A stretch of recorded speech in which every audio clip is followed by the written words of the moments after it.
tezindi muba ndi wa mirembe ninga olunje gwe musada iwe oye wakakofira oyo wakakofira oyi gwe apewo sembera yeri tozole oyi tokigaza kuzole ave yasembere yeri tujja kukonkona gwe fete tuli bali ba mafia bosi boy fete tuli babanda abaddala naye tuli bantu ba mirembe wamama wagira palaso muliwa komba kakomerere tujja gwe twagala bawagizi famire y'abamayanja sinyangu akatambya akamukalaga palaso we yabadde jjinja omujjonkezi omu n'agezaako okwagala okubeera ng'amuyingiramu mwana wattu teyamulinze na kulinnya ku stage eggaali ye n'emusootinga kyokka ate mu kavidiyo akala still Dr. Jose Chameleone yalabiseeko nga Bebekulu agezaako okubeera ng'amukakkanya mu ngeri y'okugezaako okuwoninga Gravity omutujju ebimu ku bigambo bye nawulidde omwo simanyi oba yavuma maama wange kweganga kiri awo weekityo naye alaga mbu naye teyabadde musanyufu Dr. Jose Chameleone teyabadde musanyufu ne Gravity omutujju eno yo wapalaso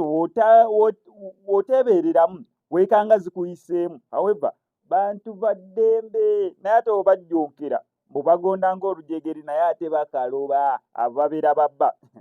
naye palaso atamutya nno naawe mbeera nkutya atatya palaso beera actually bamayanja family atabatya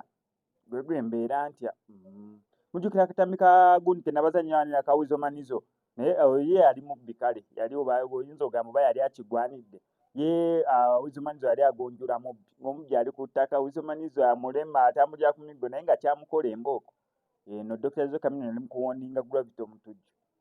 Bebekulu yagezaako kubeera ng'amukkakkanya omukulu palaso kwegamba eyo gye bayita bamayanja family naye nokwesa Max Media nkujjukiza mwana muwala amanyikiddwa nga Erans Rwana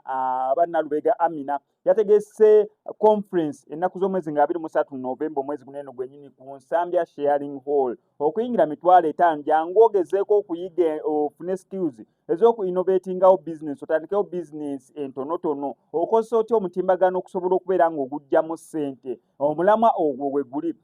from dream to reality va mu kuloota ogende mu reality beyond your comfort zone ove mu comfort zone eyo gwe gy'osuubira nti oli okay okuyingira mitwalo 5 tebo nsuubira yakakadde kamu Nsambya Sharing Hall ennaku z'omwezi nga 23 Novemba omwezi guno gwennyini